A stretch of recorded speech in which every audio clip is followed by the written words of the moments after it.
All right, it's time for episode 5 of Hear Me Out. I'm Eric. Donovan. Brandon.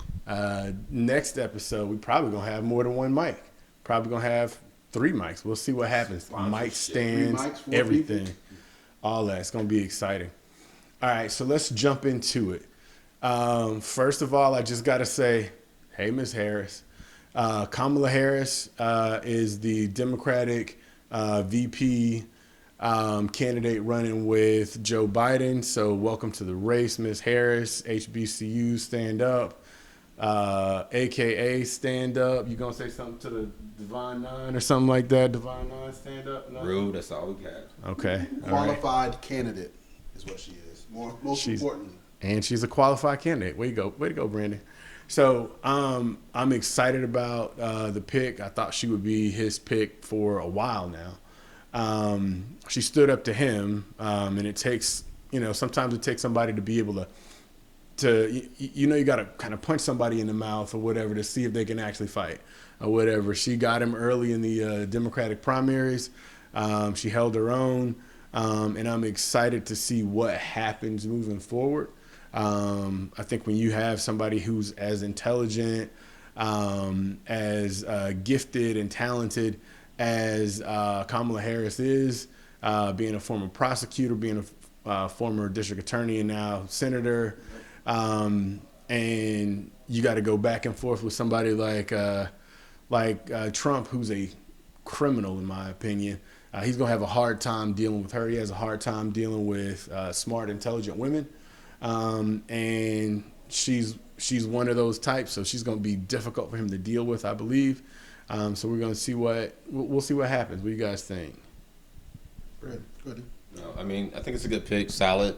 Like you said, well educated. I like the fact that she's kind of been in the Senate, so she's got some of that experience as well with dealing with DC. Going to support the pick. First female, not first female, but African American parents came here from different backgrounds to come to the U.S. Right. So just very excited about the opportunity for change in the White House more than anything. Yep. Agreed. Nothing to add to that. 100%. All right, beautiful. So this week they just wrapped up the RNC, Republican National Convention. From what I've seen, numbers wise, and this is one of Trump's big things. Numbers wise, the numbers were down. The last day of the convention, the numbers that I saw said that it was 6 million less viewers than the last day of the DNC, which doesn't actually equate to a whole lot. It's not an official poll, but it definitely shows you where the interest lies or whatever. Lots of different things came up through the RNC. It was, by all accounts, or by my account, it was rather boring, rather dry. I'm a Democrat, so I'm always going to kind of think that. But this one was interesting in that the majority of the speakers were from Trump's own family. And when you have the speakers that are coming just directly from his family, you've never seen that before. I think that's unprecedented. So when you see that, you wonder, is it more Republicans just kind of pulling back and not wanting to be a part of it, or is it just he wants to keep his family first and foremost up front?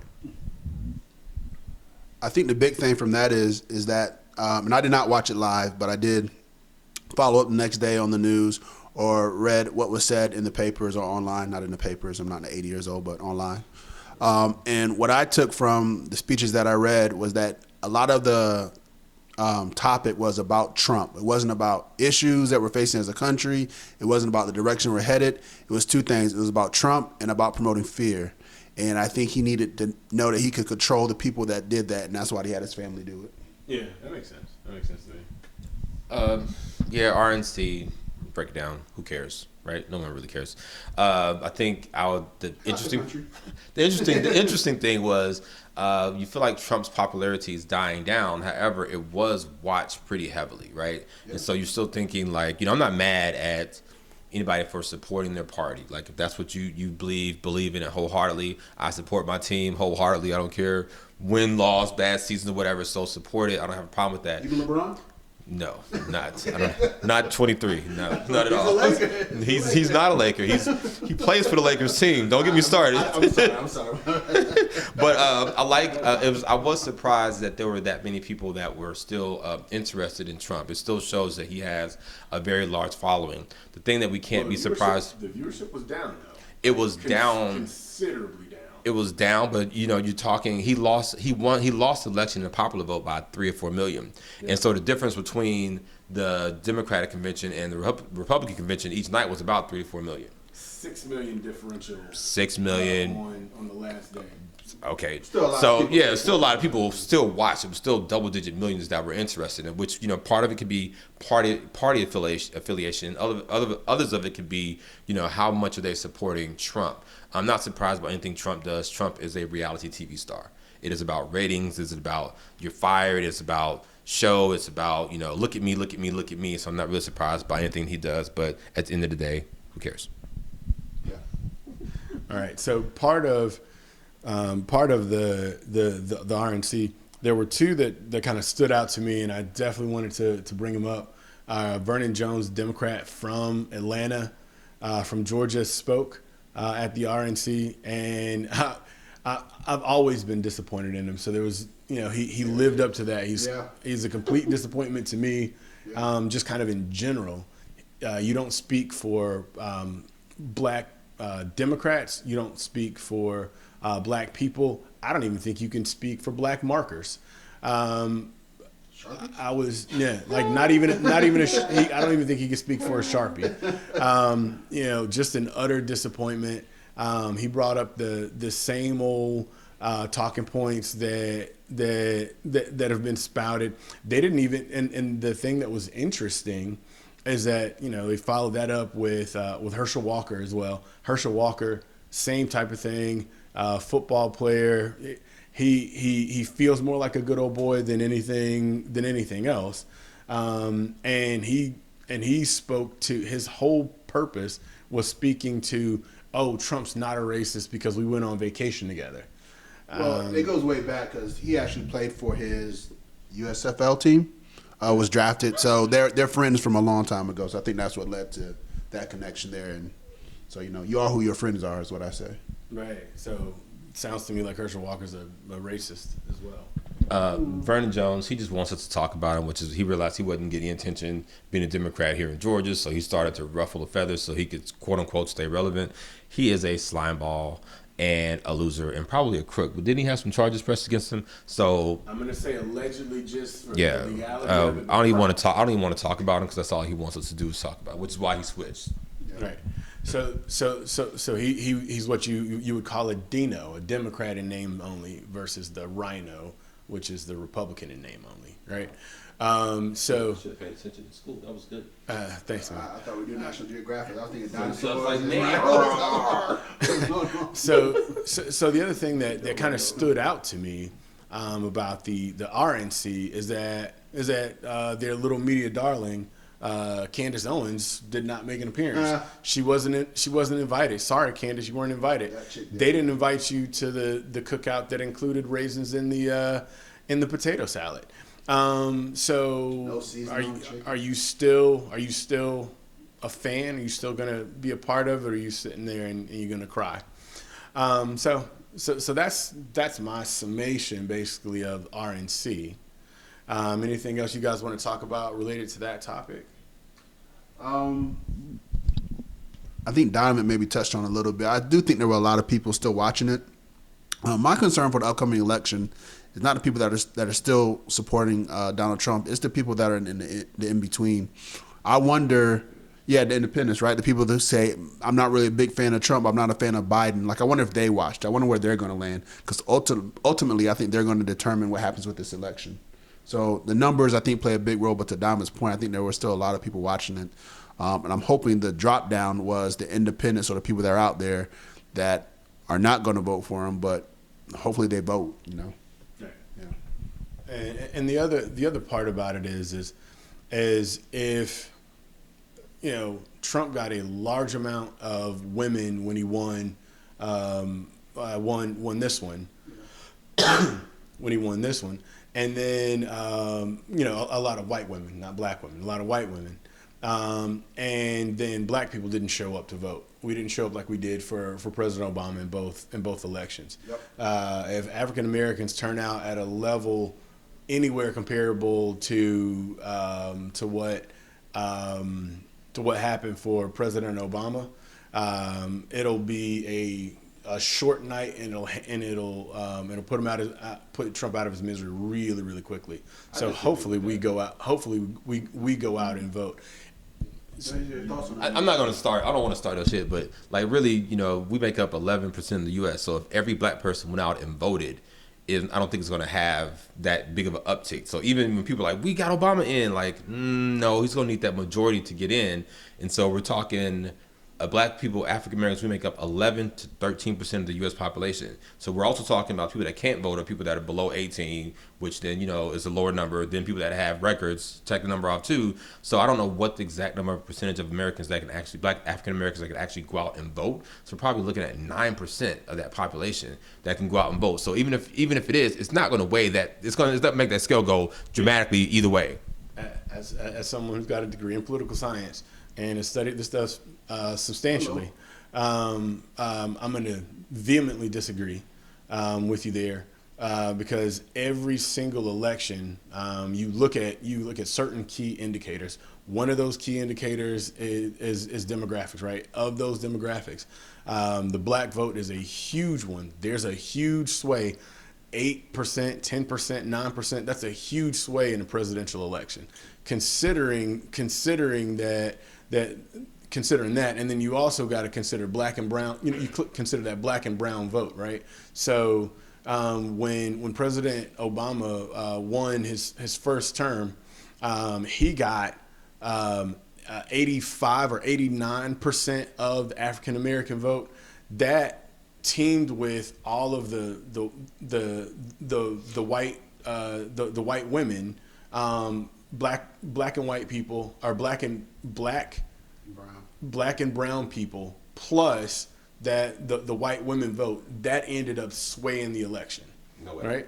There's no way 9% makes it go. No way. So the way that a simple majority works is it doesn't have to sway big. It has to sway 2 or 3%. So if it sways 2 or 3%, 50% versus 51, 52%, that's how you end up with the president. There you go. I'm good. Good? All right. For this next one, though. All right.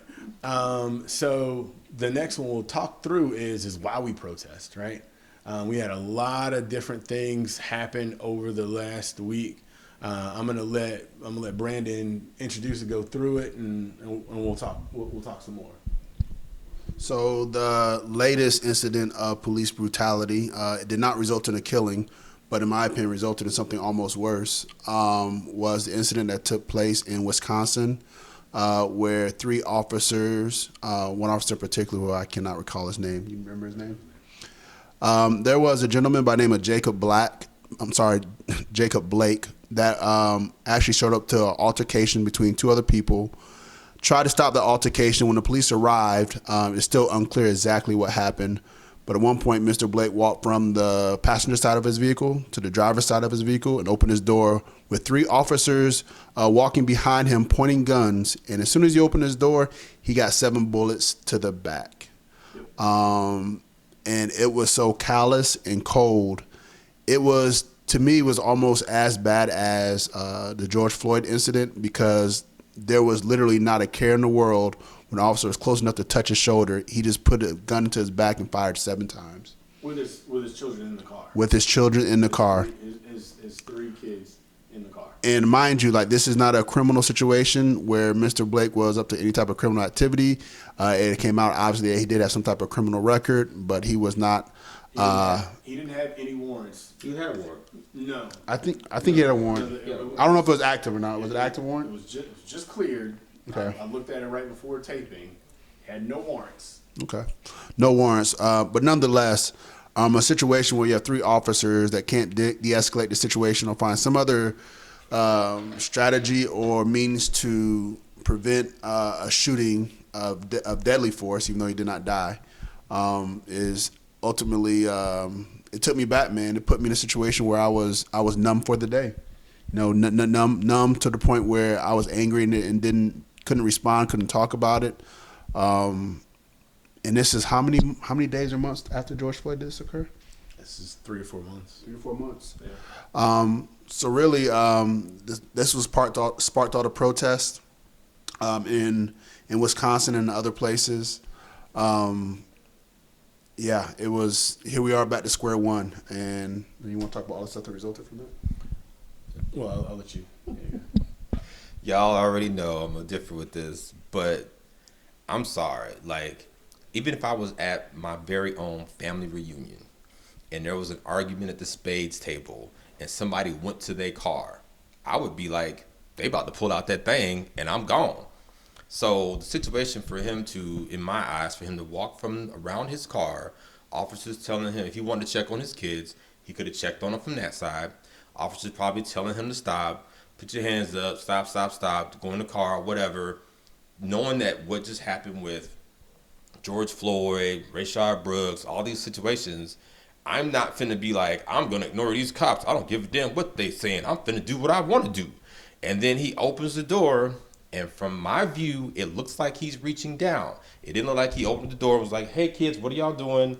You know, this is my opinion. But it looks like he went like this, and then they shot him. And I don't think that, to me, if you go to your car, you're going to get something. Right? You finna pull out that thing. So Get in the car. No, you can't get in the car. If the cops tell you to stop, pull over, stop, that is illegal. You can't. I'm finna get in the car and leave. You got your gun pointed at me. You can't do that. Why were the cops? Yes, you can. No, you cannot. If they are not detaining you, the problem, Donnie, is there were 3 cops there. Brandon said 3 cops. I thought I saw 2, but there were 3 cops there. There are 3 cops there. The whole time he's walking around that car, they had ample time to touch that man if they felt in danger. They had ample time to touch him. They have aspartans. They have handcuffs, tasers. They've got all kinds of non-lethal weapons that they can use. They got zip ties. They got everything at their disposal. They have 3 adult males that can stop this man. They had enough to stop the man without shooting him. If they are trained police officers, if they have common sense, they can stop somebody before they get to the car. He was walking to the car. And he was walking, and when he leaned in, he was leaning in and getting into the car. You can see his leg get into the car. You can see both legs get into the car.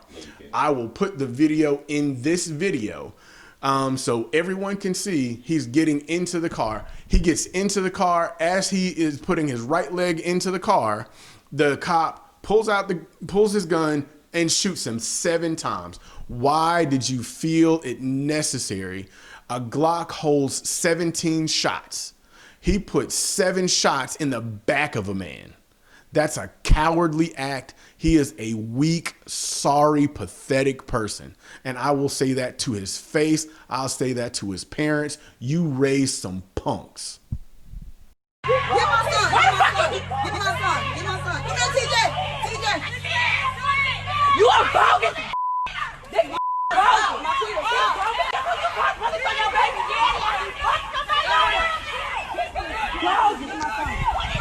Mom, get back! Mom! Mom! Mom! You have to get back!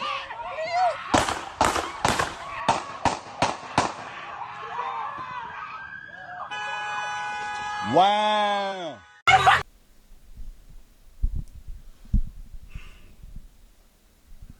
Once again, this was not the scene of a crime, all right? And there's a bit difference between not complying and resisting arrest.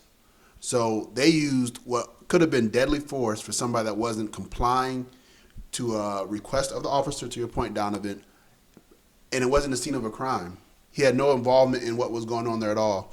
This is very similar to the incident that we had several months ago when Eric and I had opportunity to intervene into a situation where there was I don't think she was a white lady, but there was a young lady that's being approached by a homeless male, black male. But there's also cops in the vicinity. And Eric and I had to say, do we go in and intervene at risk of the cops showing up and then thinking we're part of the problem? And that's exactly what happened in this situation. They showed up there. They weren't concerned with what was going on that they seen. They saw a black male, and they said, he's the problem, and then they were triggered. And Eric brought up a very good point. I think it was lack of training, and I don't care if it's sports, I don't care if it's business, I don't care what it is. If you have poor training, what do you rely on? What kicks in if you don't have training? Your instincts. Your instincts. You do what you're going to want to do. And I think that's what happened. Now, he definitely was going in the car. I don't know if he's going in there to sit in the car or to grab something. It never should have got to that point. There's so many failures before it even gets to that point. And I cannot wrap my head around putting 6 shots into somebody's back because they didn't comply with their request. When A, they weren't committing a criminal act, and B, they weren't being arrested. It was like they wanted to have a conversation. And he said, I don't want to talk to you, so let's shoot him 7 times. Is essentially what it came down to. So there's a lot of hearsay going on. What I like to say is I wasn't there, so I don't know. I can tell you right now that there's no cops outside this house because we're not doing anything wrong. And if there were, we're not doing anything wrong. So you talking about, oh, they just showed up to the situation. Why were there 3 cops there? Right? So hold on. But it didn't involve there was cops at Breonna Taylor's house. There was nothing. She was doing nothing. I'm sorry, let me interrupt. No, there were cops are called to a place. Cops roll solo. So then there has to be a call for the cop to come. The cop shows up, reports, hey, I'm here, blah, blah, blah, blah, blah. Depending on what's going on, what the beat is, other cops will then show up if he calls for backup or if they just show up because they're in the area. So you're talking 3 cops showed up. We don't know how long that video had been going on. We know nothing prior, but we know we can call now. I've called 911. They don't come within the first 3 to 4 minutes. Usually about 5 to 6 minutes is when cops respond to a call. So then you got 3 cops there. We don't know what the conversation was. We don't know why they were there. We heard domestic violence showed up. He was trying to break up a fight. We don't know what they were saying to him, what was said that caused him to just randomly get up and start walking around. Now, if he had been walking around to the car and they jumped on him and tased him, oh, what they tased him for? He wasn't doing nothing. He was just walking. No, so they didn't tase him. They didn't use force. There was no issue. He posed 0 threat. So why shoot him? He posed 0 threat until he went to his car. And I know, because I've been with y'all when we were younger, when somebody goes to their car, they going to get that thing. And you know that. So I don't know why y'all suddenly feel like he wasn't a threat. And I know people that keep their guns underneath their seat, on the dashboard, in the thing. So him going to that car posed a threat. And if I was in that situation, I would have shot too. Because you're not a trained police officer. You are a regular human being. You don't know what their training is because you're not a trained police officer either. And I have been trained because I was not in police force, but I've been trained because I was in assistant principal, and I've gone to numerous restraint classes on when and how to restrain people legally so I didn't get in trouble. When did they tell you it was okay to shoot him? I don't carry a gun, so it's not okay. But if you feel that if you are threatened, that dude had a threatening motion to go in his car. Where I'm sure I'm not even gonna keep saying people keep guns in their car and they keep them underneath their seat, and we know this. So I don't know why it's like, oh, he didn't pose a threat. He didn't pose a threat until he opened that car door and reached down. That's when he posed a threat. So here's my thing. It's not usage of a gun. You have to be deadly use of deadly force is only you can only use deadly force when you are threatened. Immediate threat. It has to be an immediate threat. They didn't see a gun. They didn't yell gun, and you can see that in the video. Lean in, bang, bang, bang, bang, bang, bang, bang. 7 shots in his back. I'm not gonna wait around right. somebody to shoot me. You again are not a police officer. You aren't either. So you and I have absolutely read. I've absolutely read. I've absolutely read them. I have absolutely read numerous times. No, that's not training. It's the same training that they get. It's the same training that they get. Does that make me a doctor? No, it doesn't. All I'm saying is if that's your child, you don't feel the same way. I promise you don't feel the same way. We don't put my children in it, so we're not going to do that. And I can promise you well, that my I'm just children, time out. that's You got Jacob Blake. though. Jacob Blake is somebody's. I promise Jacob you, Blake I is somebody's promise you, child. My boys, if I told my boys, if you think about this, the kids are at school. Okay. Hey man, teacher tells you to walk in line. Man, just walk in that line. Fall in line. We're gonna have that conversation, right? Not, man, you ain't gotta do what the lady tell you do. You're gonna fall in line, and that's what we need to do. And we're gonna handle that, right? We're not gonna just be out here ignoring rules and ignoring people pointing the guns at you, right? And this is real life. Like I had a have your kids. don't bring my kids. You were just talking about it. Go ahead. Here, go ahead. So no one's kids here have ever done anything that they did not want them to do. Our kids are perfect. On a daily basis. They're perfect. No, on a daily basis, they do stuff I don't want them to do. So I don't understand why this guy is held to our kids are held to a different standard. They're not. Love my kids, absolutely adore them. They do things wrong or whatever. This guy didn't do what he was supposed to do, but what he did not carry a death sentence, and that is the point. That's the point. There's no death sentence there's no death sentence for anything that he did. When those police came, like you said, Donnie, they were called for a reason, but there was no arrests made. That's all I'm saying. There were no arrests made. You don't go around arresting people. Like you just don't know. You do go around arresting people. If there was a disturbance, there was no arrest made. There were no citations written other than the citation that was written to Jacob Blake. Well, we can go back and forth on that, but let's segue to the incident that followed, which was Kyle Rittenhouse, and this will lead us down the same path that you guys could speak upon, right? Yeah. So, Donovan, your point was if he's going to the car to get a gun, he poses an immediate threat, and that's why they had to shoot him. Do you want to elaborate on what Kyle Rittenhouse was? All right. Kyle Rittenhouse, 17-year-old thug, drug user, drug abuser. Don't do that. You didn't say about Jacob. You didn't go down his record. Well, they've already done that. No, I'm not talking about him as a person. I'm doing exactly what the media does to black men every single day.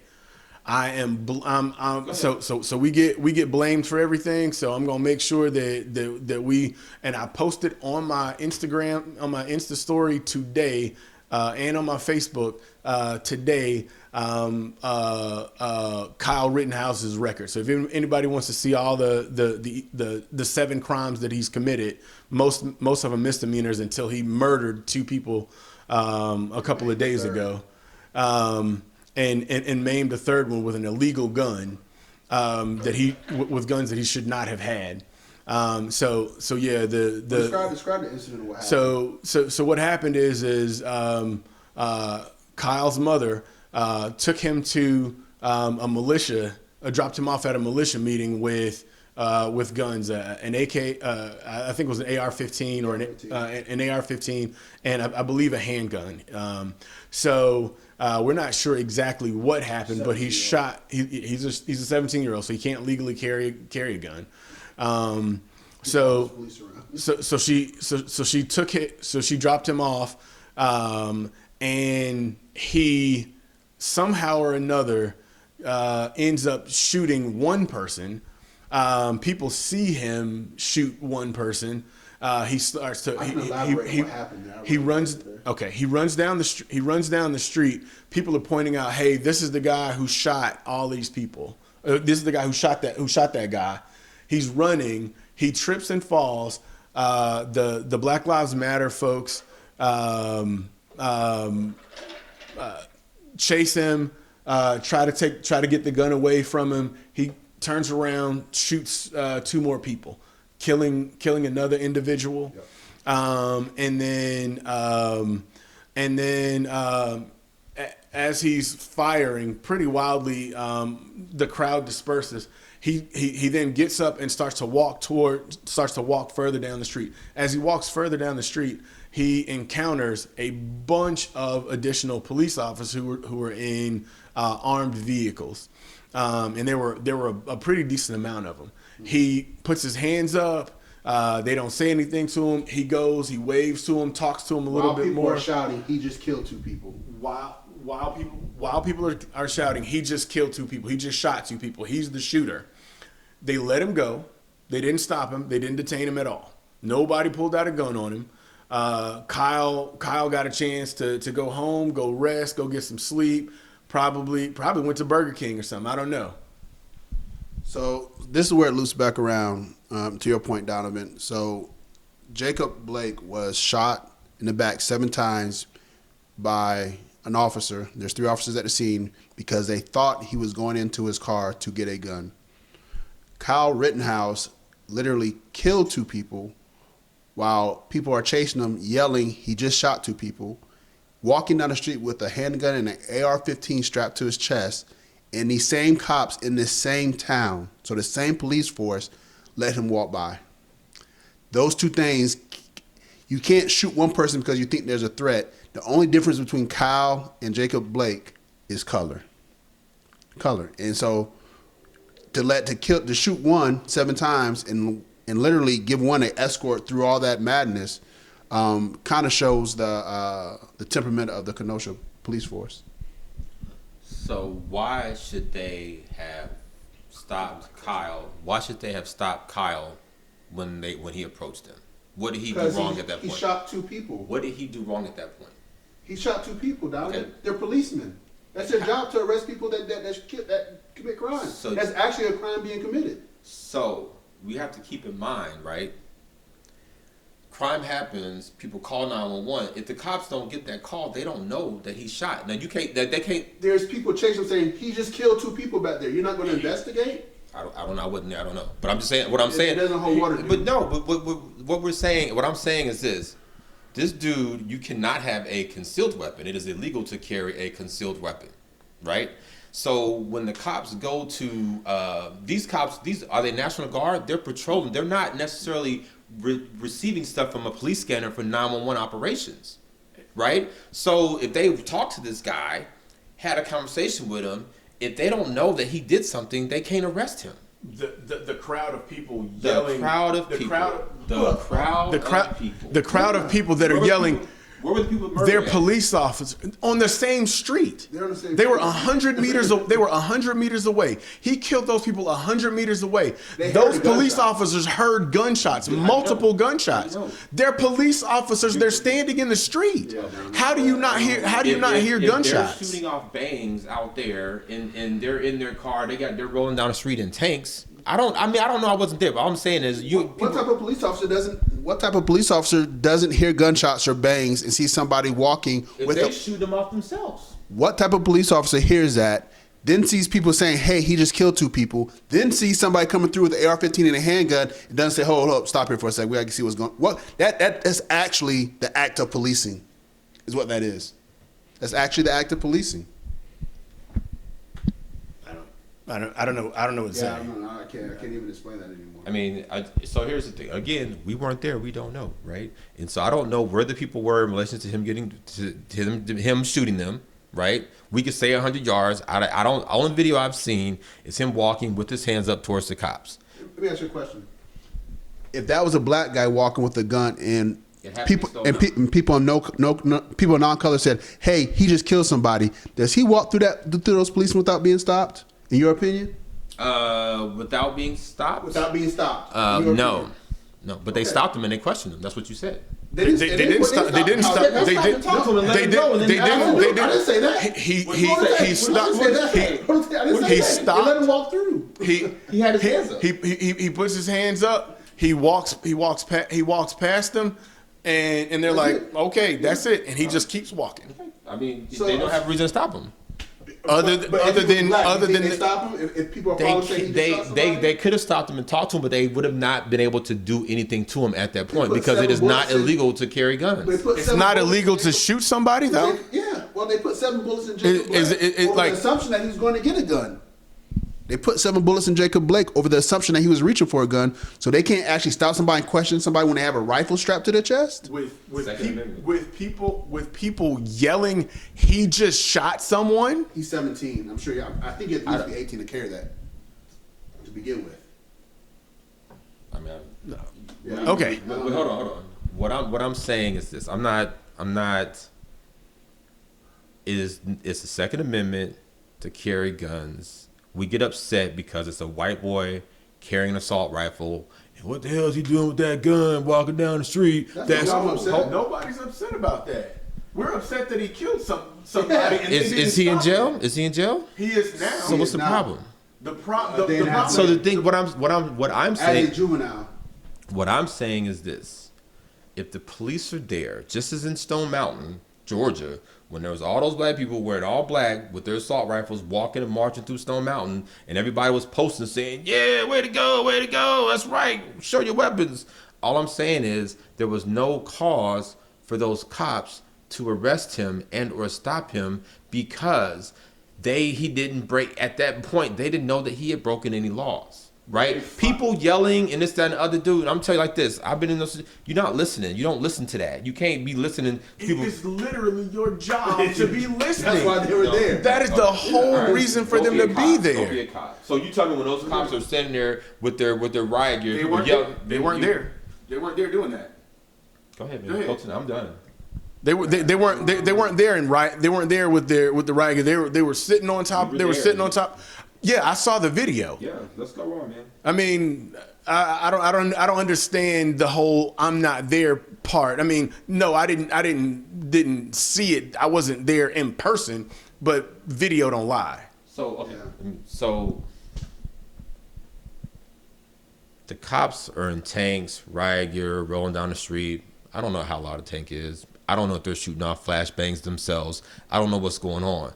They have a directive to keep going, to push on, to stand together, and to move forward as that unit. All I'm saying is, from my thing is, they're moving forward. He walks up, hands up, with his gun, hands up. He's not a threat. He's got his gun, which is not illegal. That's all I'm saying. That's all I'm saying. it actually was illegal. How is it's illegal because he was 17, but you don't know that at the time, right? Well, they knew it. There's video of it. I mean, like, there's video of it. I mean, and that's the thing. So the problem I think that we're having right now is that I watched the video. He watched the video. I don't think you watched the video. I saw the video, but what crime was committed when he was walking towards the officers? Murder. He murdered people. It obviously wasn't right there. Statute of limitations on murder is like 30 years. It's not like 30 yards. I mean, no, You're under the assumption that those cops that were right there saw and knew that he had just murdered somebody. You're under that assumption. I don't know if they saw it, but they certainly heard the people that were chasing him down saying, "Hey, he just shot 2 people." And if they weren't paying attention to 3 people, they weren't paying attention to that. What the hell were they doing there? To Eric's point, that's the whole point of them being there, was to try and keep the peace. So if somebody's yelling, "Hey, he just shot 2 people," at minimum, you have to stop everything and say, "What's going on here?" And they didn't do that. Now that's the problem. So where did he get arrested at? At home. At home that following day. I mean, Well, he called them to turn himself in. Yeah, which to my point is, and I say this all the time, when criminals commit the act, they're supposed to get arrested. They're not supposed to get shot in the back walking away because they didn't comply. That's the whole point. I don't care whether you're black, white, or yellow. If you're a criminal, you commit the act of crime, you get arrested or charged, then you get tried, and then you get convicted. And that's how it has to go. You don't get shot. Right. My God, if they shoot somebody under the assumption they're going to get a gun, how do you not shoot somebody that just used the gun to kill people? Yeah. I don't even get that. I mean, it's because they didn't see him as a threat. To your point, but why did they? You can't take action. Like the same thing with Jacob walking around that car. He was no threat at that time, so there was no action taken. There was no taser. There was no beating you down because he was not a threat. He wasn't a threat until he reached in and went in the car. That's when he became a threat. That's when you have variables of unknown. The same thing with this kid walking toward the car. He is not a threat at that time, so there's nothing to do. Samir Rice was a 12-year-old. He wasn't a threat either. He had a toy gun on the playground. Got shot within 2 seconds. All right, we're not gonna solve this one. This is gonna continue. Y'all don't be calling me about this. I don't want to hear it. Don't be calling me about this one. All right. I forwarded to his Instagram. But see, everybody's got an opinion. Like, we can't be mad. Like, I just see it like this. Like, you know, at the time he didn't break the law. And again, I'm saying the police officers did not know that he had done that. If they knew he had done that, they would have taken action. Those are some poorly trained police officers. You can't. Okay, I'm not gonna. Go ahead. Man, Go ahead. Let's talk about the sick day. you sound like Carlton in the jail cell with Will right now. That was a classic episode. Hopefully, you know that show too. That's his favorite show. Hopefully, Uncle Phil. Phil's on the way. Hopefully, Uncle Phil talks to you about this one, bro. All right. So sports boycotts. I'm gonna let you kick this one off. This is a big one for you. Let's get it. You on the hot street? Hey, man. Hot, man. Go. Let's go. The NBA took a sick day. They called in sick, right? They took a boycott, which is not a boycott because their action had nothing to do with and it cannot impact police brutality, right? Why is that? A boycott is when your actions, they don't talk to police. There was them not playing basketball had no effect on police unions and agencies, none whatsoever, right? It had an impact in some other areas, right? But it ended up just being a sick day. They even postponed the games, so no one lost a game in the series. No one game was forfeited. No one lost a paycheck. So they just called in sick. All right. That's an interesting perspective. I'm definitely with the NBA players. I'm definitely with the WNBA players, the Major League Baseball folks, MLS teams.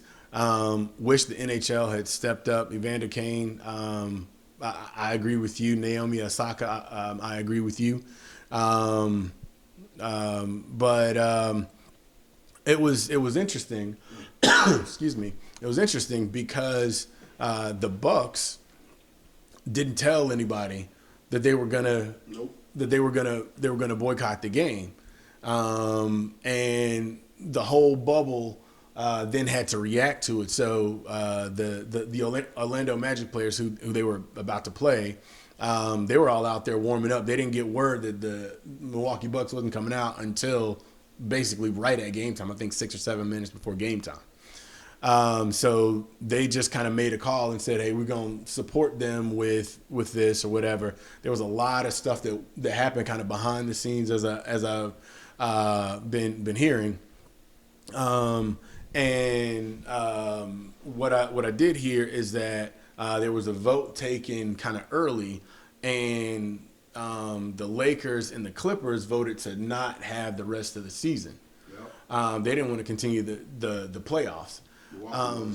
Milwaukee was willing to play, and so were the rest of the teams. They were all willing to play. And then this morning at 11, they had another meeting, and they went through for a couple hours, and then the NBA Board of Governors also had a meeting for a few hours, 3-4 hours or something like that.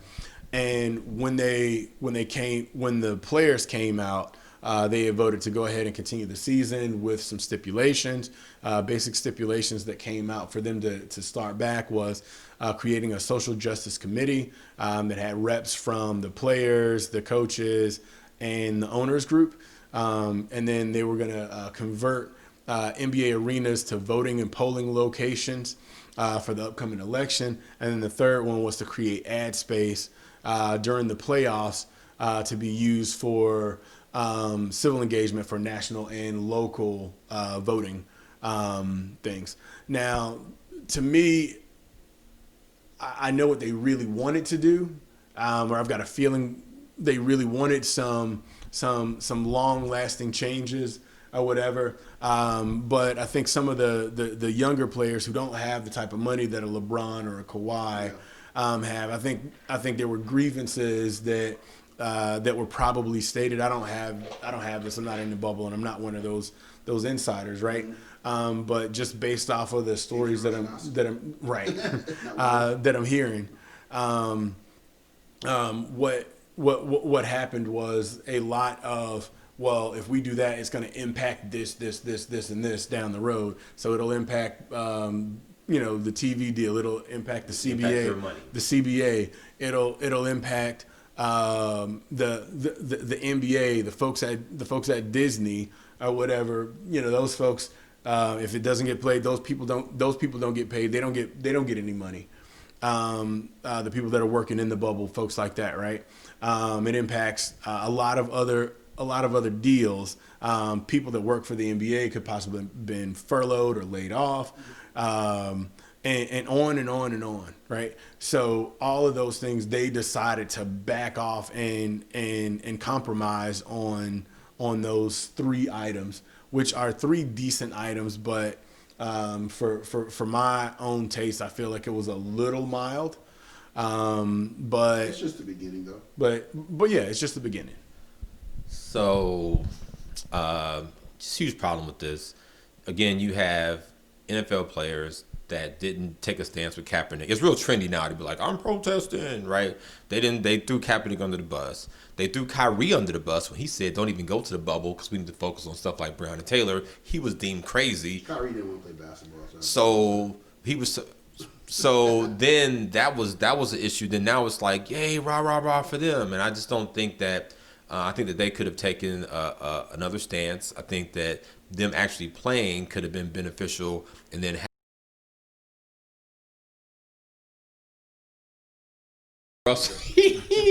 Bill Russell protested, and Elgin Baylor protested back in the day with how they were being treated within the NBA. Boston was very racist. They were, the fans were rude to him. Not was, but go ahead. Was. Still are. Boston. Okay, yeah. So right. So there it is. So that's what he was protesting. So I think it was more of a knee-jerk reaction. I think they could have come together with a better plan to execute something, because right now all it is they said we're not gonna play, and then they say, hey man, you're gonna lose a lot of money, it's gonna feel like people, and they go, all right, we're gonna play again. Like that to me is whack. Like take a harder stance.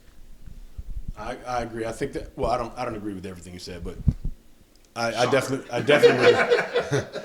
would have seen. I definitely would have liked to see a harder stance. I think that that if had they gone along with the Lakers and the Clippers, I think that and they didn't actually play. It would have been a much bigger statement. And You mean like for the rest of the season? Or yeah, if they had said, you know what, we're not going to play the rest of the season, we're not going to play the rest of the playoffs, we're stopping right now, and that's it. If they had done that, that would have been a huge impact. And at least if they held out longer, what would have probably happened is people at Nike, people at all of the league offices, people at all of the other sports apparel companies, TBS, TNT, NBA, all of those folks, all of the ownership groups would have taken their billions and billions of dollars and gone and had conversations with their local congressman who will take the calls of billionaires every single day. They'll take these calls now. They would have taken those calls, and they would have immediately started some kind of change to the way that things were litigated. I promise you that. I think they accomplished that though. I disagree with that. I don't think that they've done that now. Or whatever. Not the article. The articles that I've read haven't said. I think it's early in the process, but sometimes the threat of doing something is as impactful as the act of actually doing it, right? So the owners know that if this continues, then if these players sit out, then that's going to cost them hundreds of millions, if not billions of dollars. And hopefully, and really the NBA owners are probably, of all the major sports, are probably the most progressive owners. Would you not agree? So, I mean, I think the Mark Cubans, Steve Ballmer's, Michael Jordan, who also we should have talked about him. He's really transformed as an owner, composed to these things as a player. But anyway, yeah, still the GOAT. But anyway, so I think the threat of doing something and actually sitting out for that one day and costing hundreds of millions of dollars actually is going to promote change and is going to get the owners' attention. Is going to make them allies for social justice movements further on down the line. What you got? So I don't think anything would have happened because we got to really look at you guys are projecting stuff. So let's look at what happened, right? They didn't play for a day, Correct. and then it came back. Oh, we're going to play. So somebody from the Players Union went in there and talked about all the stuff, money. They have contracts that they have to honor, right? And they don't honor that, then those owners can seek money back from them, just as any contract. They could tear up the CBA if they wanted to. Actually. So the thing is, for them to sit out and say, to think it's going to have that ripple effect, they've already lost millions and millions of dollars because of COVID. So this was a chance to finish the season, have a championship, right? So they've been in the bubble a month, right? A month, and they're playing basketball. So for them to have gone away, it wouldn't have had that big of impact, right? And so, like many things that happen, it's a hey, rah rah rah rah rah, and then it goes away.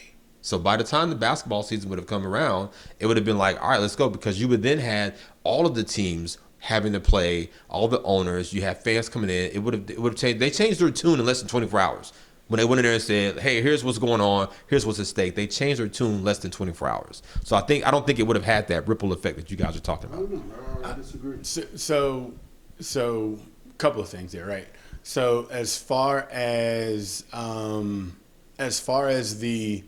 ripple effect, if you don't have the rest of the playoffs and you don't have finals, those are huge contracts, like huge. Each round of the playoffs generates somewhere around 30 or 40 million dollars. Like just the basketball part of it. That's not including all of the advertising, ad revenue, stuff like that. You're talking about something that's in the hundreds of millions of dollars.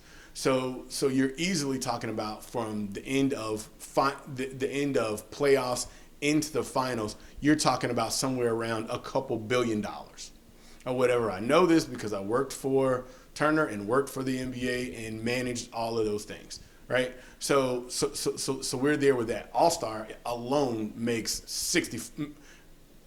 5 years ago made 60-something million dollars in 2 days or whatever. So it's a huge financial impact. The TV contracts, the ad revenue, all of those things are huge. So yes, they've already lost, 20 some odd games of basketball or whatever, and that's one thing or whatever. But the point here is the social impact. Everything that they have been doing, wearing the names on the back, answering the questions or whatever, it had all become passé. It had all become normalized or whatever, and nobody was talking about that social issue. The reason why the majority of those players said that they went down there was to make a social impact and social change, and they didn't do it. This boycott, strike, sick day, whatever you want to call it, police call it blue flu, whatever you want to call it, had a direct and pointed impact because the WNBA stopped playing, Major League Baseball stopped playing, Major League Soccer stopped playing, NHL put out a statement, I believe. I think they still had games, and it made huge news. It made news on the days, even on the days, the day that there was the RNC, Republican National Convention, that this story led on CNN. And what was the story? What did they say? About the players not playing and all of sports because of the social justice issues. Nothing about what was going on. The NBA players were striking. The such and such were striking. They're not playing. They're not playing because of this. That's what they said. Why they weren't playing though?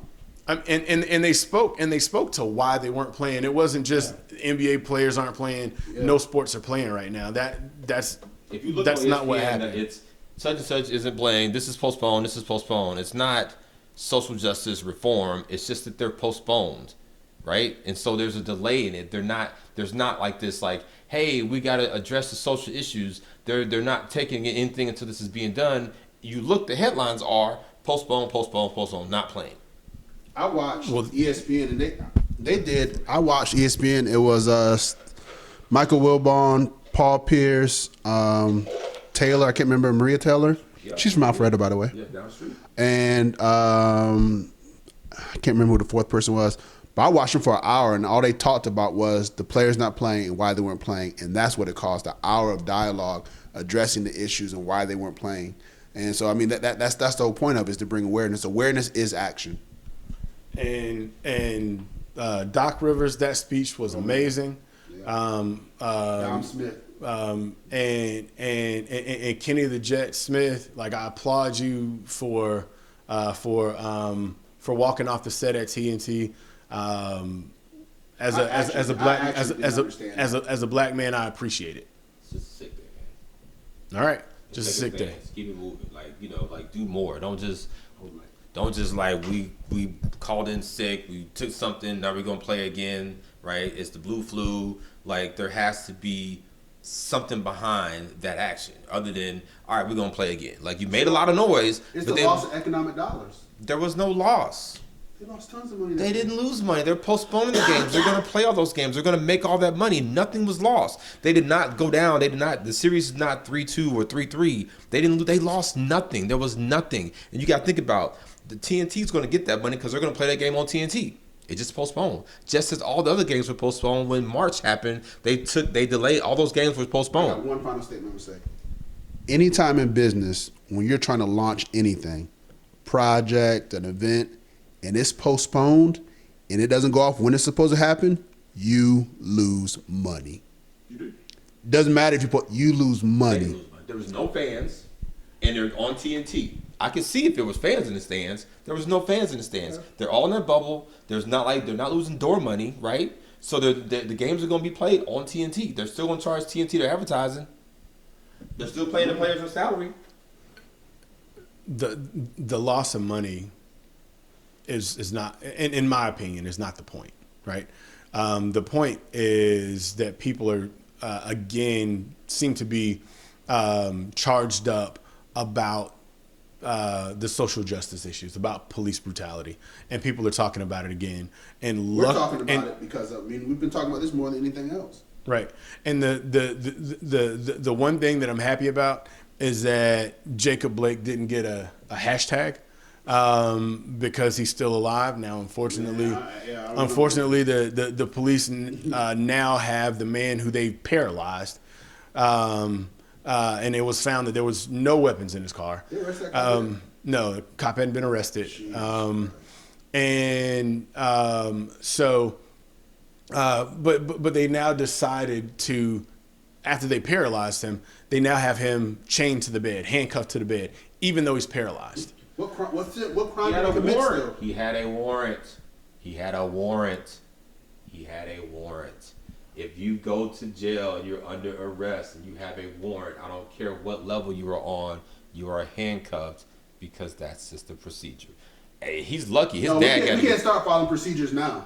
Hey, bro, I'm gonna say if somebody goes to their car and He's about to say how the man that got shot in the back 7 times is lucky. Go ahead. I don't think he's gonna say that. I wasn't gonna say that. You just said it. You just said he was lucky. Say he's lucky that his dad got to come see him, like in the hospital, because they're not letting people in the hospital. And they're like, man, when I saw my son, like, I don't know where they let people do that at, because they're not letting people in the hospital for coronavirus. Okay. That's true. Now, my mom was in the hospital. I couldn't go see her. So that's just real talk. People having babies in the hospital, they can't go see him. So the fact that his dad got to go see him, that's why I said he's lucky his dad got to go see him. That's big facts. People are dying in the hospital alone. I guess there's levels to luck. I wish he was. Wow. I'm sure he's happy that he got a chance to see his dad while he's handcuffed, unconscious, his with a hole in his stomach, a hole in his back, or multiple holes in his back. His intestines have been removed, and finding out the fact that he won't be able to walk again. But I mean, maybe he could be considered lucky, but not in my book. Arrest those punk ass cops. I don't like all the name calling. Man, that's unnecessary, man. It's like it's whatever, man. Like I let you say what you want. You can say what you want. I think people I'm saying that the cops that shot the guy or whatever in the back, y'all some punk ass cops for that. Period. Anybody else got anything else they want to say to wrap up? Nope. Yeah, I'll say something real quick. There we go. I do think it's important for us to continue to have these conversations. I do think it's important for us to bring awareness any way we can. I never thought that we'd be going through this type of thing so soon after the Breonna Taylor, after George Floyd. But then again, what have I been paying attention to? Because history over the last 10, 12, 14, 15, 20 years says that this is going to happen every month, every couple of months. I am glad that the Major League Baseball and NHL and NBA and NFL are bringing awareness to this. And I think what's going to happen is eventually the racists, the bigots, they're going to run out of places to hide, right? If we keep shining a light on this, if everybody shines a light on what needs to be done and how America needs to change, they're going to run out of places to hide, and I think that's important. Yep. That's nothing. All right. My shirt says Afflicted. That's a book written by a good friend of mine, AJ Cush. Go check it out. It's on Amazon, Afflicted. It's an awesome book. I wish I had it right in front of me, but I don't. But Afflicted, the book. Go check it out. You're going to say like? Got it. Like and subscribe. This man will tell you to do the opposite. He on some other stuff today. Turn on them post notifications.